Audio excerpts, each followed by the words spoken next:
Hi everyone, welcome to The Vine. I'm Yash. I'm Mike. And I'm Brandon. We'll be your host for the very first season of the podcast.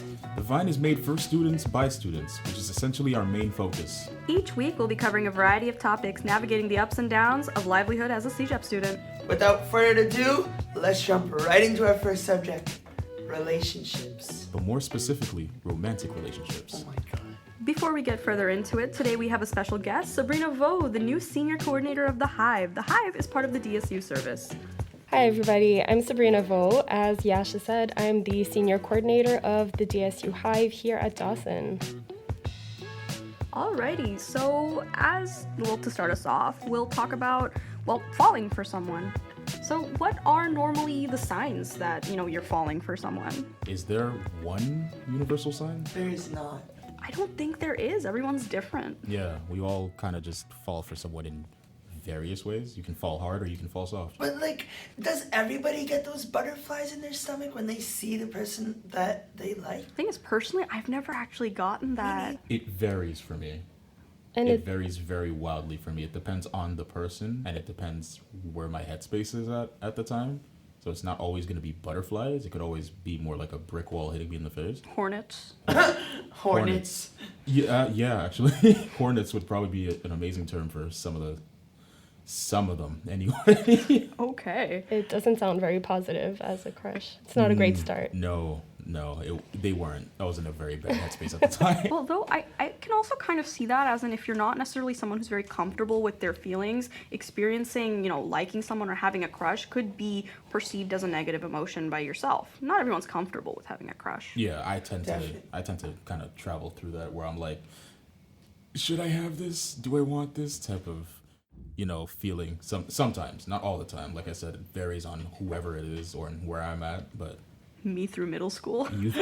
You do middle school. As the coordinator of the Hive, what constitutes a crush? How do you know if you have a crush or not? Well, I don't think it's for anybody to decide apart from the person who's having a crush, developing feelings for somebody. So like we said, I think it depends on, I don't know, what kind of person you are. So sometimes you have a crush very gradually. You're starting to see this person, you find them attractive, and then you like the way they think and you share their interests. So it's coming on slowly, whereas, some other people kind of get these butterflies, like we said. But I mean, it's maybe less common. I think it's a concept that we've seen in the movies a lot, just to describe this big sensation that we're supposed to feel in our bodies. But If I may Don't know. interject a bit, that kind of sounds like you're making the differentiation between having a crush and initial aesthetic attraction to someone. Because, Yeah. Sexual attraction is not necessarily the same as, having emotional involvement in a person. Like, I can see someone and be like, oh, that's a hot piece of ass. But that doesn't mean I Oh. like them. No, but I can appreciate a good ass. Yeah, I mean, fair. yeah, that's fair. okay, but something that everybody listening is probably wondering. Sabrina, can you love someone at first sight? I personally don't believe in that. Okay. I am sorry for popping everybody's bubble, but I mean, I think like Yasha said, it's more for aesthetics or physical attraction, sexual attraction.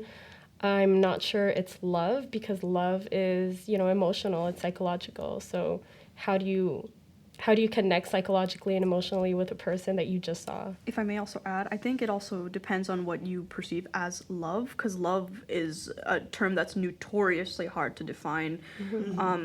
Being attracted to someone doesn't necessarily mean you love them. And when it's at first sight, keyword sight, it's Yeah. mainly based off of how that person looks to you, if you find them attractive physically or not.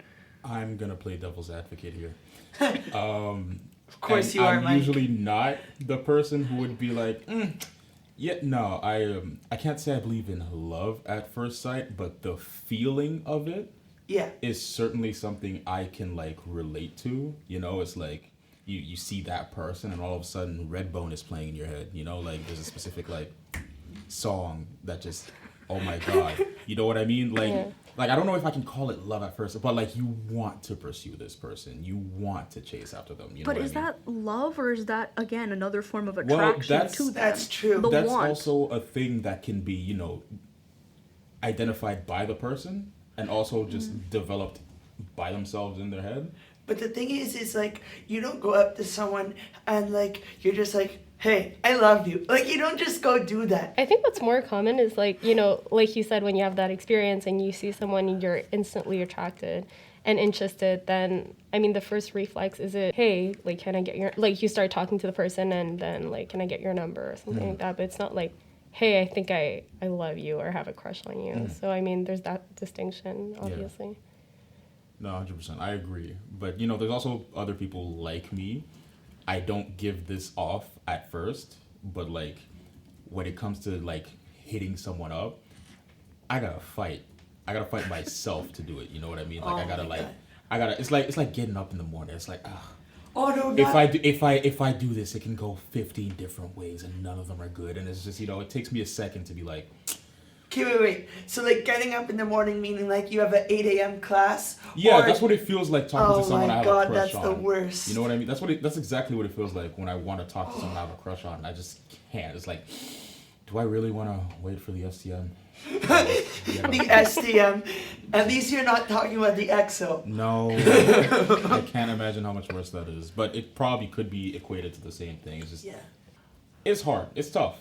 It's pretty tough. You think that might be because of, you know, and I don't want to point out your gender here like that, but I find a lot of men have a hard time communicating their feelings or talking about. Yeah. And I don't want to say it's exclusively men who do this. Women definitely struggle with it too, and you know every other gender in between. People struggle with this, but I think there's this general difficulty of letting ourselves be happy because the alternative is rejection or the fear of rejection. Sure, Yeah. but is that a stereotype or does that depend on person to person? I I think it depends on person I to think person. both. It's both a little bit. Yeah. It's it depends because everyone's an individual. It's incredibly subjective, but also we can kind of when we look at the biological sexes, we can kind of see that the way men are socialized growing up, it's that they're not necessarily raised to be as comfortable with their own feelings Yeah. as say a little girl is. Yeah, and to add to that, I think also like men or people who are perceived as men also have this like expectation to be the one to break the ice, to be the one who initiates. So it adds pressure and expectations to the way that, you know, courtship is supposed to go. So definitely women or people who identify as women and all people that are non-binary also are kind of anxious in that stage of talking to people, but they don't have that added expectation Yeah. of being the one to initiate. So I think it can be different for different genders.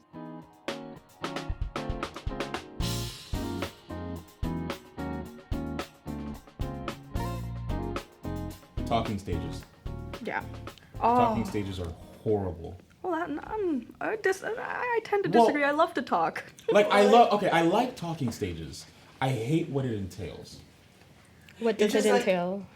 Sorry. The talking stage is, at least in my experience, the longest part of the quote unquote relationship. Yes. Because it all varies, or at least to me, in the things I've dealt with, it really has varied on the person I am talking to.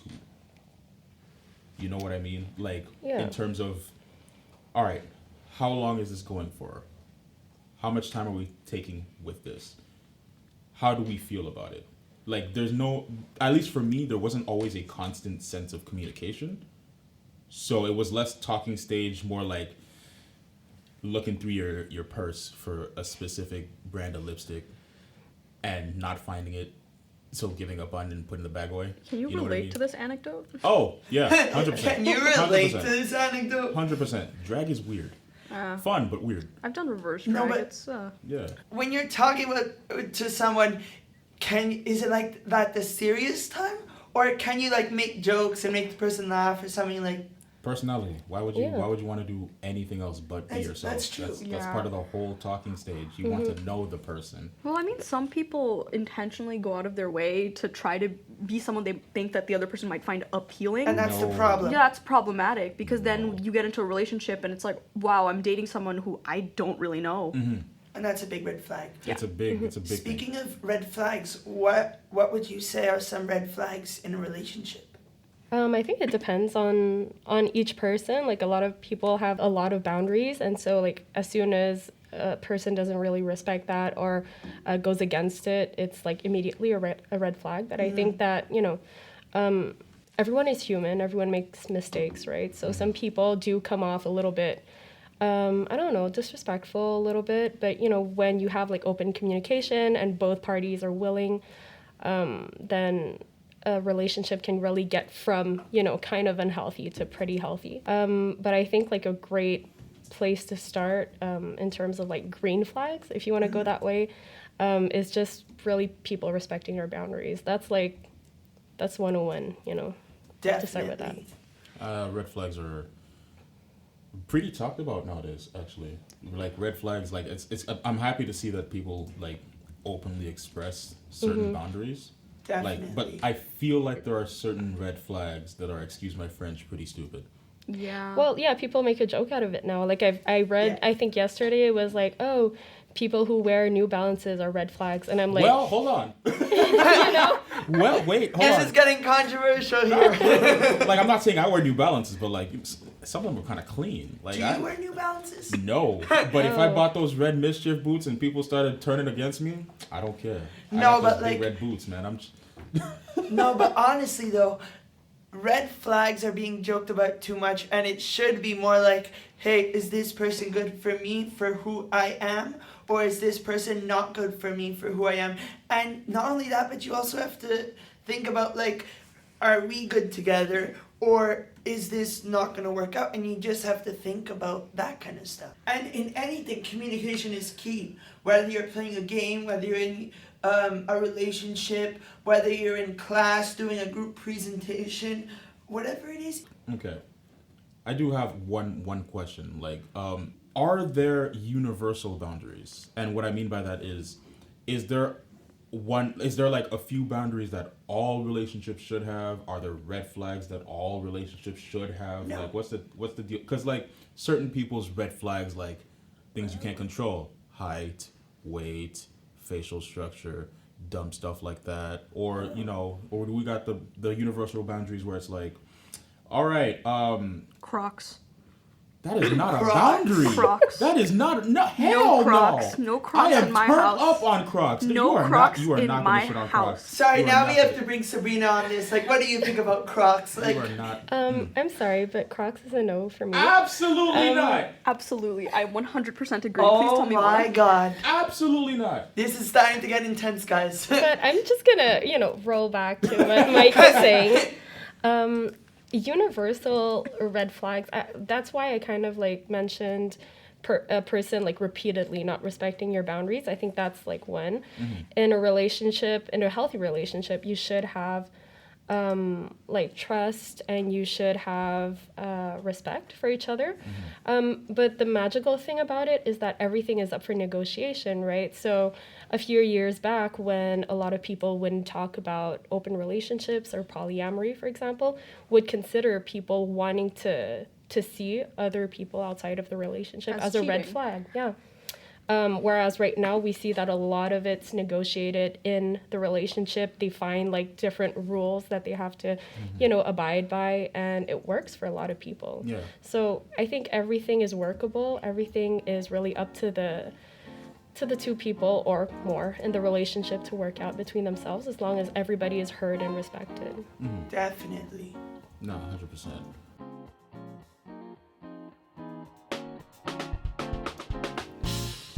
But so, after the talking stage, when do you go to like the next step of, I guess, dating or commitment or stuff like that? Like, would you say that the talking stage is kind of dating? Nope. No? It depends. Some people might consider that you'd have to check in with the person in the beginning, like, oh hey, does this mean we're mutually, you know, exclusive or not? That's always something that should be checked in at the beginning. But that could also mean, since you're just talking, that you're just friends, right?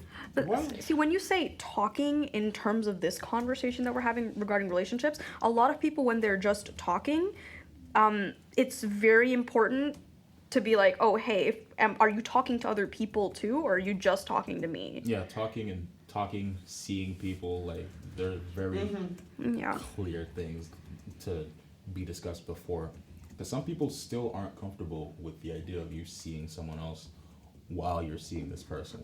I think we all have like a responsibility a little bit when you're starting out like a relationship with a person, or even like just talking to them. You have the responsibility to make your wants and needs heard. So if you don't say it, you don't express it, then the person can't really read your mind. So if this person keeps seeing other people while you're in that talking stage, and then later on you get upset by it, well, you didn't express that. You're starting to feel like an exclusivity, And that just goes back to what I was saying before. Communication is the key to everything. But how would you feel with long distance relationships instead of in-person relationships? I know that they were saying online that, you can't really trust everything they say online, but I know that they said that long distance relationships have a better turnout than in-person relationships. Boy, oh boy, do I have some fun stories about long distance. Yeah, long distance. Dun dun dun! Long distance is such a... It's so difficult. It's just, there's so much that goes into maintaining a relationship. Long distance relationships are, I believe, 10 times the work that a closed distance relationship would be. Like, to add, sort of, I was in a long distance relationship for about 3 years. Yeah. Oh, Managed to wow. make it work for 3 years, but my ex was actually very bad at communicating, and they were extremely jealous of every little thing.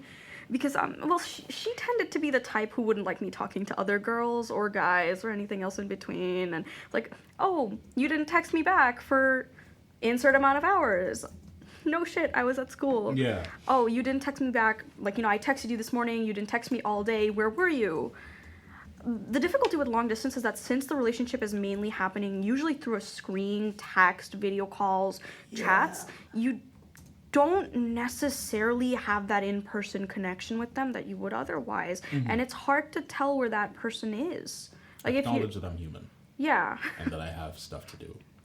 And a lot of people sometimes forget when they're in a relationship that their partner has a whole life that exists outside of them. That's especially hard in long distance relationships. That's the biggest like point in a long distance relationship. It's like, we're not in the same room almost never, which means that my life and your life don't necessarily intertwine, which also means that our lives separately, distant as they are, move, flow, and work differently. Absolutely. So, yes, we click with each other, but we haven't clicked with each other face to face.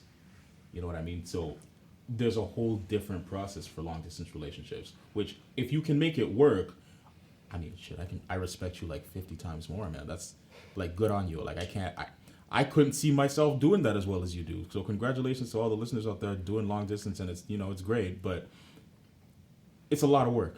Yeah, and one thing that should be known is that when you enter a long distance relationship, you're going to have to expect that a few times along that road there's going to be breakdowns in communication, and that's mainly just because of time constraints. If you have this whole life you're living outside of these conversations with that partner, you're not always going to have the time or maybe even the energy to come back at the end of the day and have those long discussions with them, which is something to keep in mind. Let's go back to just like Dawson College and all that. Like, we're getting very broad here. Yeah. Let's bring it like, back to the... What do we think of like people who try and ask you out through Mayo? Who does Like- that? Who does that? I've known people that got asked out through Mayo. I'm not gonna say any names here.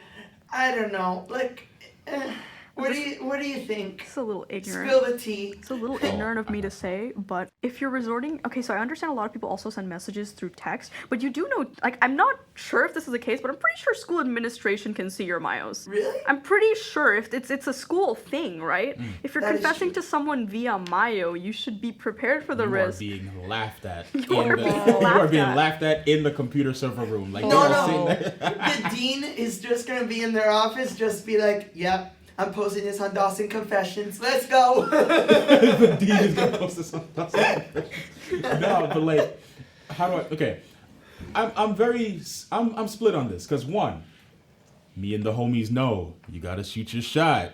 You know what I'm saying? Shoot your shot. Yeah, but but like you don't want Mayo? to be creepy too, right? well, there's that. I'm saying shoot your shot as in like, listen, it's a game of survival out here. Okay, you want Dude, send a text. yeah, send not a text. Mayo. But see, here's the thing, right? You could be limited to that, right? You could, that's you could be limited to Mayo. Like, oh, I don't have their number. I don't have their socials. You know, you don't necessarily have to ask them out on Mayo. You just be like, hey, listen, can we hit each other up on like Instagram or something? Like, you got a Snapchat, you got MSN, you got Bumble, you got Yellow, you got. Do you know, do that? No. Oh, okay, good. I tell Don't you judge me, right but now. like- I tell you right now. I have never received a Mayo like that because I avoid using Leia at all costs. Same. But me and all my designers out here, what y'all know about Teams chats, man? Oh no, Teams! Microsoft Teams! I've been getting hit on through Teams. What about Zoom? And sometimes it's not even my program. I don't know how these other programs be finding me on Teams. Which, by the way, shout out to you, man. I try very hard to be secretive and hide myself. So if you found me through Teams, I might give you a shot. But like, wow. I mean, Zoom I would understand, but Teams? Here's the thing. Are people not concerned that this behavior can come off as a little bit obsessive and creepy? It can Yeah. It's like if you haven't ever talked to me in person and there's reason that you don't have my socials and you're messaging me through Mayo, a school server, or Teams, or if you're not even in my program and you're Yeah. sending me messages, that's a little bit frightening. I'm not gonna lie. I'll How look did you twice find behind me? as I walk home. I'm gonna be checking behind every 2 Most seconds. people don't know my last name. How did you find me? No, but the creepiest thing would be if you saw somebody in the hallway and you found them on Mayo. Like, Oh, no. Yeah, you can. How do you just that one? Right? Like you just walk down the hallway. You're headed to your English lit class, and you see someone with some. I'm gonna say this again, nyash, and it's just yes, you, that one. I want to talk to you, and then less than 20 minutes later, there's a Mayo. Oh, who's this? Who the Pet hell- stores IRL. Yeah. No, it's just like yes, I want that one, But- and then that's it. So when does it get to harassment? Like if you don't answer, like and they keep on messaging you, when does it get to harassment and when is it just like trying to have a chat? I don't double text. Well, first, it's really interesting to hear your takes on this, but to be honest, I kind of agree with Mike in that it's definitely odd. So hearing this for the first time that people are hitting each other up on Mayo is odd, but I will say it is resourceful. So to those who have gone that way, Shut nice try. That's what I'm saying. But I think it comes off as creepy to people, for example, like you said, Yash, some people who prioritize other, ways of communicating, like face-to-face, Instagram, like, other alternatives. But, some people don't have Instagram or don't have, I don't know, are very anxious to talk to you in real life. So that's kind of the way that they went about it, even if it's kind of odd. I think it gets into the territory of harassment if you've voiced that you're not interested and to be left alone and this person continues. So definitely, I think, if the person double texted, I mean, maybe they're just making sure that you received the message or that, you didn't forget to answer because that happens. Yeah. But I think it really gets into like another territory when that person has told you they're not interested and you just keep pushing. That's definitely harassment. Definitely. I guess it's a perfect little segue to, step off for a bit and come back and collect our thoughts and talk some more shit. Absolutely. Let's just stay tuned for the second part of this episode, the middle stage of the relationship where we get into all of the juicy stuff.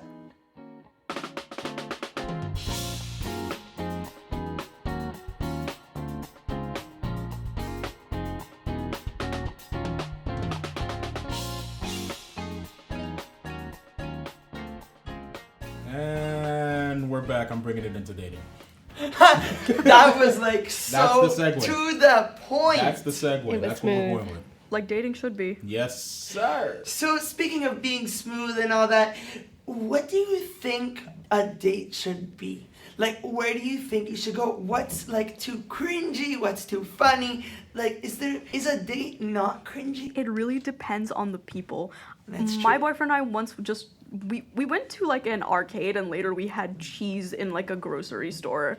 We had grocery store cheese and it was fun. It was stupid, it was dumb. We bought a bunch of cheese and I loved it. That sounds like That such sounds a vibe. amazing. Yeah.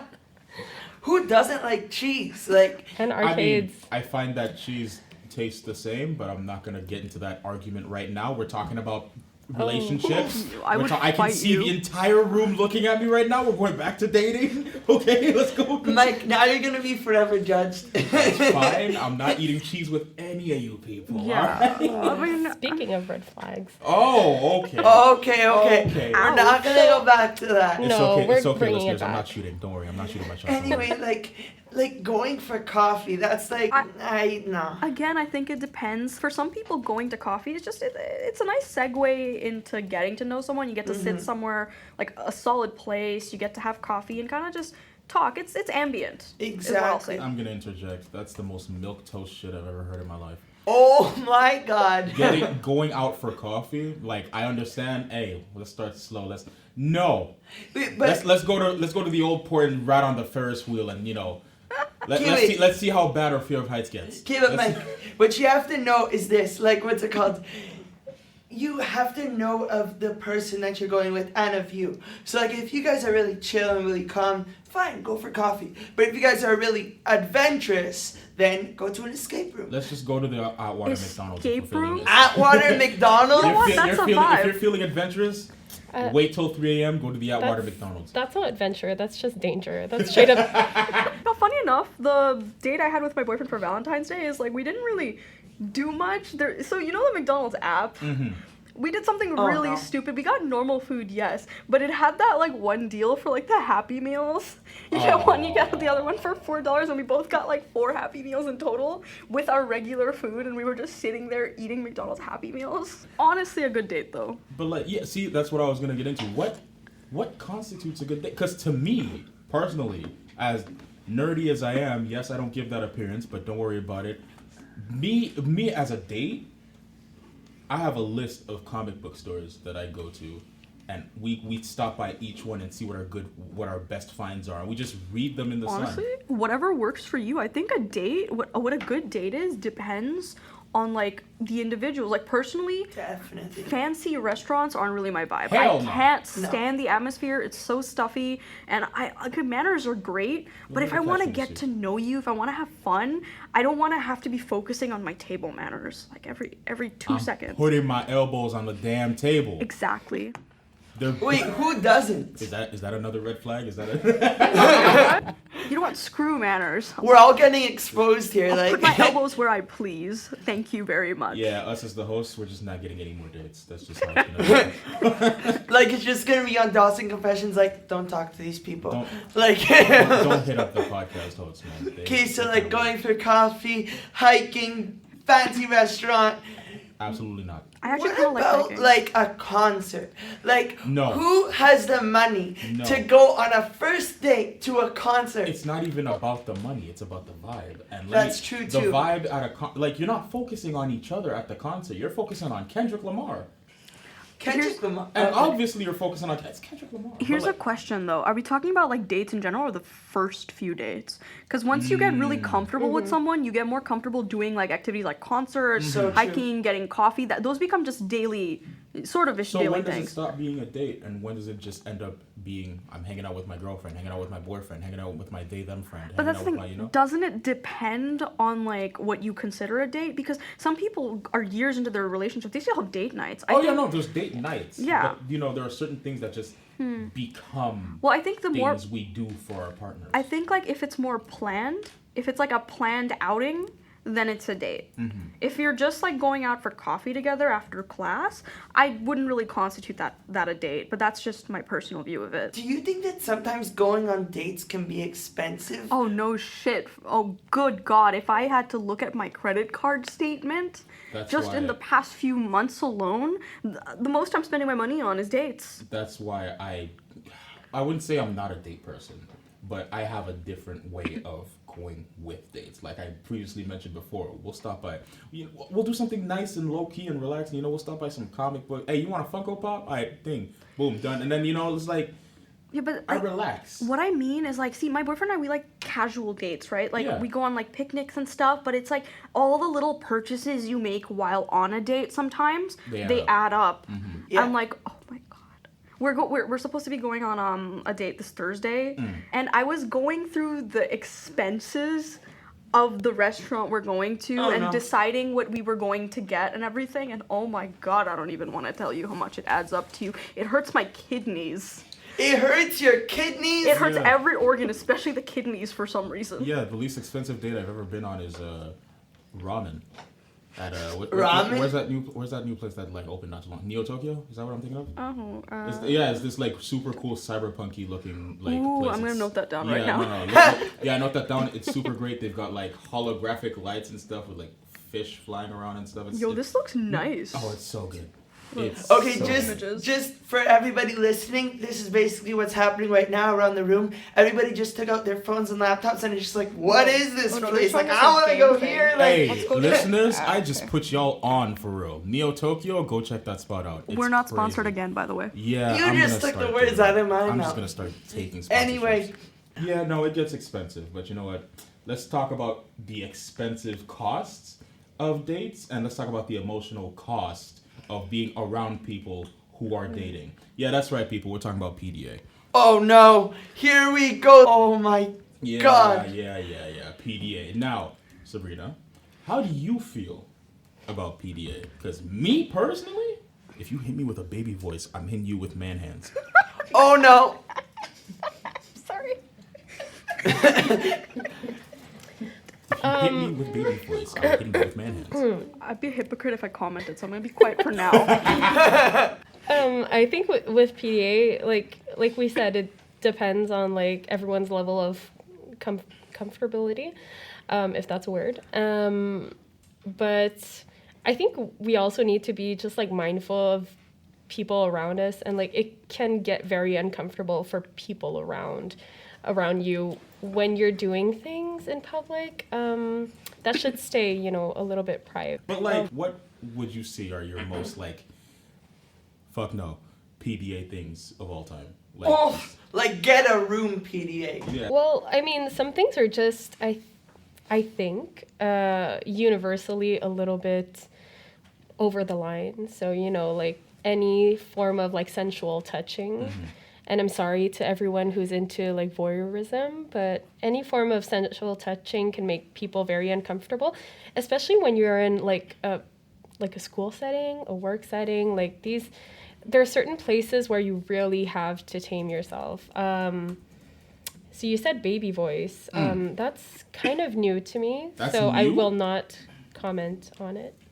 I'm gonna comment on it. That shit is weird. Okay, hear me out though. I'm not saying I do this, but I know people who do. It's sort of like if you're doing it in private and this is something going on between you guys where it's not affecting anyone else or subjecting anyone else to hearing it, then you should be allowed to do that. I'm not gonna judge people for doing it. I know people who are into weirder things. Heck, I'm into weirder things. Which shout out to you. But there's a difference between liking feet and baby voice. I think baby voice is somewhat more tame than liking feet. Huh? I think that's my personal opinion. If you like That feet, opinion is wrong. if you like We're not feet, gonna kink power shame. to you. But if you Shaming is my cake.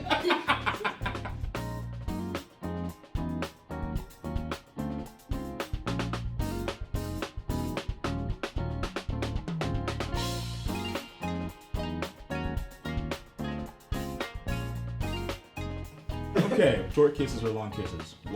What is accepted? tongue action would be something that you should Don't maybe not. call it tongue action. That's what I'm gonna call it. If I can see your tongue, or if I know that your tongues are in each other's mouths, then please leave. Yeah, I don't really my want to mental see. health. I don't want to see the reenactment of the Battle of Verdun with your tongues. I think I'm okay with like small kiss. Some pecks, cheek kisses. Out of I'll be eye like, shot? oh, but like, It's like just make sure whatever you're doing is out of eye shot. yeah. Like if you're in public, Be slick with it. Heck, if you're in the 8th floor bathrooms, just Stop be quiet. talking about the. Just be Okay, silent. okay. Listen, the less the 8th floor is talked about, then I think the less Actually, people are gonna go do I disagree. whatever. The more we talk about it, the less people are likely to Yeah. go because the more people know about it. Yeah. No one wants to fuck in a place True. everyone knows about. Yep. Who wants to do that? Who like you want it private? You don't want to Exactly. You don't want to start off and someone pulls up with their partners like, hey, can we join? This is where the debate club needs to come into Yo, play. I have Like- a friend who does that. I have No! a friend who goes to when they hear the noises, they knock on the door and they're like, hey, can I join in? If you're listening to this, you know who you are. What? I want to find out who you are. Let's hang out. Okay, based on all of this that's being said, I've never been this speechless in my entire life. Then Like, you haven't heard a lot of You the have interesting not. things I have of not. Dawson. I've been hibernating under the earth for some reason. Never I have. use the hot water bathrooms. Yeah. Oh no! If Don't. you go to any other bathroom except your own, I kind of get eye twitchy towards you. Yeah, me if- personally. Like, if you gotta go, you gotta go. But I love the if you're comment. gonna look at a bathroom and say, yeah, I could sit on this toilet, I might have to throw you in a jail cell. Just for my own cleanliness, you know. Like, Stay it's 20 feet away from me after that. 20 feet. You are what the whole world went crazy about 2 years ago. You are the reason I put on a mask for 2-3 years. The that's it. embodiment of COVID.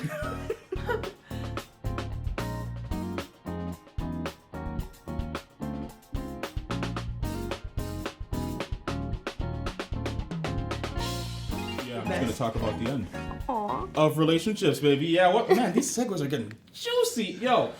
You're like so smooth with these. That's like. Sometimes you just need one word. Okay, let me just collectively bring the group back together. Sabrina, when is it over? A relationship, you mean? Yeah. I'm Is it sorry, ever I'm over? still getting, acquainted with the Dawson student population, so I was really Don't. absorbing all of Don't. everything that was happening about the Do not. eighth 8th floor. floor bathroom. Yeah, okay. never go there. Okay, I will not. My Thank luck you. is there. I have Note to to go. self. Yeah. Okay. So the end of relationships, when is it over? Mm-hmm. When a person says it's over. If I can, because sometimes you sort of can tell that a relationship has sort of ended even before any verbal words about it have been exchanged. Yeah. It's sort of that feeling of like Dread. you don't even argue anymore sometimes, or you're arguing way too much, and some people, even when it's over, don't want to actually officially end a relationship because they've gotten comfortable in it. So I kind of want to disagree with you there. Well, It's not it's not about what we think people should do. It's about like when is When the is it over? relationship over? It It's is when they over. say it is. I agree with you with like certain relationships being like they seem like they're past their time, and it's better for all parties It's if they like- part. But an anecdote, if I can give one, is Sure. the relationship I mentioned that was long distance earlier. The relationship was over for like the last year, but nobody wanted to end it because we'd grown comfortable in that relationship. Yeah. And it's like when you've been in a relationship for like 3 years, and that's sort of all you know at that point. You're comfortable with this person, you know pretty much all there is to know about them. And you're afraid of losing that sense of comfort that comes with knowing. Even if a relationship is done, even when you guys don't click anymore, when that spark or those feelings aren't there anymore, sometimes it's just scary to end things. So you don't. But like, Yeah. but that just brings up the subject. Like, how do let's say if you're like, I need to break up ASAP. Like, how do you do it? You don't just want to text and be like, we're broken up, or maybe you do. That's up Comfortable. to you. It needs to be comfortable. You both need to have that talk. Texting, like, I understand that you want it to be over with and it's done. You want to go on, move on with your life. But as a person who's been broken up with before, a lot, texting is just don't text them. Definitely. The only text you should send is, or maybe not in certain cases, but like, we need to talk. Meet me here. Let's talk about, like, prime Yeah. them for it. Actually, while I do agree with you that in most cases it shouldn't be done over text, How do you know? that's where I have to disagree. Yeah. A lot of the time people might communicate through through the internet because of the matter of safety. If you're ending a relationship and you're not sure how that person's going to respond, and this happens with a lot of women, particularly, or AFAB people who are assigned female at birth, is that there's always the fear that a man might react adversely, or your partner might react in a way that could be violent or might hurt you. So you don't want to deal with the possibility of a physical confrontation. Can I ask this question as a man with spice? If you're afraid as a woman, God, I feel I'm gonna get canceled on Twitter. If you're afraid as a woman that the man in question, like if you are, dating a man, that the man in question will react a certain way, is that not something you could have seen coming? It's difficult. Again, anecdote from the same relationship, my ex was actually a very volatile person. When you get into a relationship, you don't always expect that your partner's going to become a volatile person. You fell in love with someone very different from the person they reveal themselves to be over the course of that relationship. And again, it comes back to the matter of comfort. You feel comfortable in that relationship, not necessarily that you're not afraid, it's just that you don't know much else. And some of these people, they may be volatile, but abusers have a way of being very good with their words sometimes to keep you in that relationship and to keep you from going. So, like, how many chances is too many? Like, some people want to give another chance. I feel like if somebody's being abusive, like, just to not even give another chance. And It's easier said than done. That's 100%. In case Yeah. anything like that ever happens, everybody should know their resources. For example, they have the Hive. They have SOS Violence Conjugale, Tel Jeune, and There's another can list. you just, and there's a whole list of them. Sabrina, would you be able to just explain to us, just in case, God forbid, anything ever happened and somebody wants to turn to the Hive, but maybe doesn't know how to turn to the Hive, can you just say, like, what the process is? The process is pretty simple. So there's my office, which, the door is often just open, so people can definitely just walk in. People can also send an email, just reach me there, or on Instagram even. But I mean, I don't know if, like, this is ending right now. I just want to, like, answer Mike's previous question, even simpler than Yash. I mean, when you're asking about how, like, a person hasn't seen coming when you get, abusive or you get volatile, I mean, I think that's the reason why they're breaking up, and I think using that medium is definitely valid. So, I mean, that's just my take on it personally. Okay. But yeah, guys, the Hive is here if you need anything. But also know that Dawson also has a lot of awesome resources as well. So don't hesitate to reach out if you have questions about it. You don't need to be going through difficult situations to be reaching out. Absolutely. Definitely. Even if you see a friend that you have a suspicion that they're going through something rough, always at least attempt to give them the way to solve that issue. You know what I mean? Yeah. Even if that's not the case, what you can always do is just let them know that you're there for them. You're someone there to listen to them speak, because sometimes some people might not be that keen on seeking outside help. Exactly. It's important that they reach, apart from situations where you see that it's clearly getting very volatile, it's very important that you show that you're there for them, because having that support as someone who's been in that situation, that really helps you feel a lot less alone. Definitely. Well, I mean, let's not end this on a sour note, guys. I had a lot of fun discussing this. Oh, absolutely. Especially That was- shitty relationships. Yeah. Like, that was some juicy stuff. Juicy. Some juicy stuff right there. We have some post-podcast conversation topics right now.